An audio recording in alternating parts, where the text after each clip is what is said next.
Benvenuti su Solfatara News. Grazie per essere ancora con noi. Per il vostro sostegno e per il coraggio con cui ci aiutate a far circolare la verità. Una verità scomoda, che molti ignorano, che in troppi fingono di non vedere. Ma noi non abbiamo paura. Noi facciamo nomi. Noi mostriamo ciò che accade davvero, qui, nel cuore dei Campi Flegrei. Iscrivetevi al canale, attivate la campanella e condividete questo video. Perché in questo territorio martoriato dal bradisismo e dal silenzio, ogni voce che si unisce alla nostra è un pezzo in più di giustizia. La terra si muove, ogni giorno, ogni ora.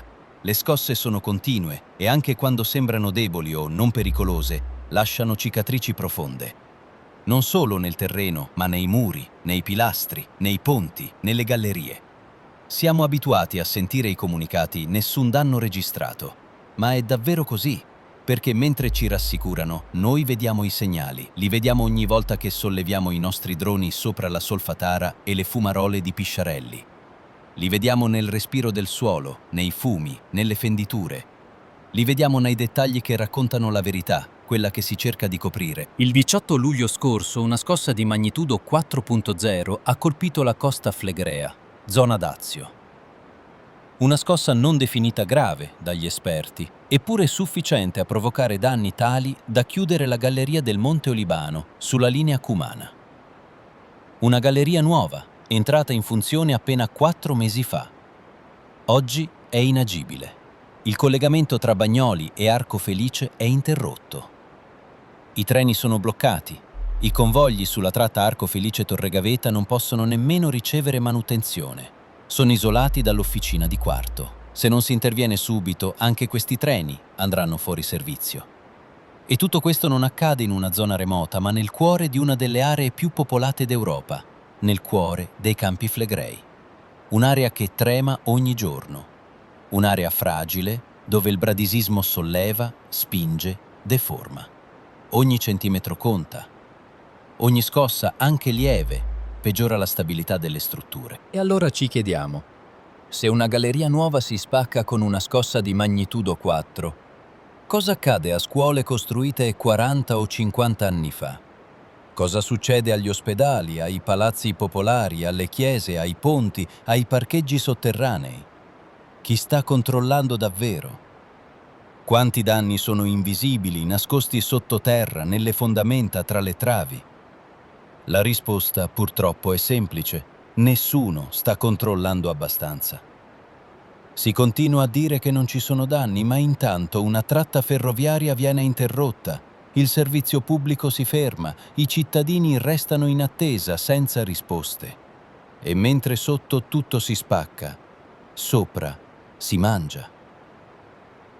Sì, perché mentre la gente vive con la paura, mentre aspetta il bus sostitutivo che non arriva, mentre guarda i treni sparire dal tabellone, a Pozzuoli va avanti da mesi un vero scandalo. Uno scandalo cominciato a novembre 2024 con i primi dati su rimborsi d'oro concessi ai consiglieri comunali. Un sistema che in pochi mesi ha bruciato oltre 3 milioni di euro di soldi pubblici, con rimborsi fino a 6.500 euro mensili. Soldi finiti in parte a società con fatturati ridicoli, anche sotto i 20.000 euro annui. Parliamo di nomi precisi. Antonio Villani, presidente del Consiglio Comunale, ha incassato oltre 24.000 euro. Claudio Borrelli e Massimiliano Esposito, consiglieri con legami diretti o indiretti con le società rimborsate, aziende come Team SRL, Atena Sviluppo, Micromega, che hanno ricevuto importi superiori al loro fatturato annuo.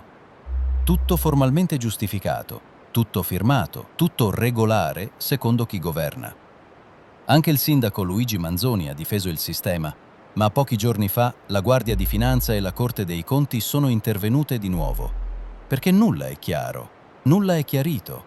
Nel frattempo si chiedono altri fondi alla Regione per tentare di riattivare la vecchia tratta Torregaveta-Licola, con un costo stimato di 8 milioni di euro, mentre già 3 milioni sono stati spesi in rimborsi mentre il territorio affonda. E allora la domanda è una sola. Di cosa ci vogliono convincere? Che dobbiamo restare tranquilli? Che va tutto bene? Che i danni non esistono mentre ogni scossa chiude un pezzo di città?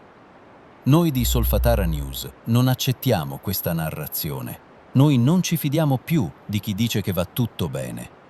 Sappiamo bene cosa succede davvero. La popolazione è stanca, ha una casa, un lavoro, una famiglia, non può andarsene, non può vivere con la valigia accanto alla porta, non può ascoltare promesse mentre sotto i piedi la terra si apre e sopra le teste i politici incassano. Noi continueremo a documentare, a denunciare, a mostrarvi le immagini di ciò che nessuno racconta. Condividete questo video, commentate, fateci sapere cosa vedete nelle vostre strade, crepe, scosse, disagi, perché se non parliamo non esistiamo e noi da questa terra non vogliamo sparire. A presto da Solfatara News. Noi ci siamo, sempre.